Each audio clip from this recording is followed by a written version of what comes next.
নরেন্দ্র মোদীর আমন্ত্রণে 2 দিনের রাষ্ট্রীয় সফরে আজ দুপুরে নয়াদিল্লি যাচ্ছেন প্রধানমন্ত্রী শেখ হাসিনা।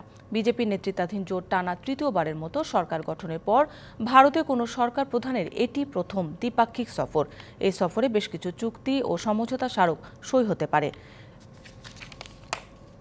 এ সফরে একটি সম্ভাব্য বাণিজ্য চুক্তি বিষয়ে আলোচনা হবে বলেও আশা করা হচ্ছে। বিকেলে নয়াদিল্লিতে পৌঁছে ভারতের পররাষ্ট্রমন্ত্রীর সাথে সৌজন্য সাক্ষাৎ করবেন প্রধানমন্ত্রী। শনিবার সকালে ভারতের রাষ্ট্রপতি দ্রৌপদী মুর্মুর সাথে সাক্ষাতেরও কথা রয়েছে প্রধানমন্ত্রী শেখ হাসিনার।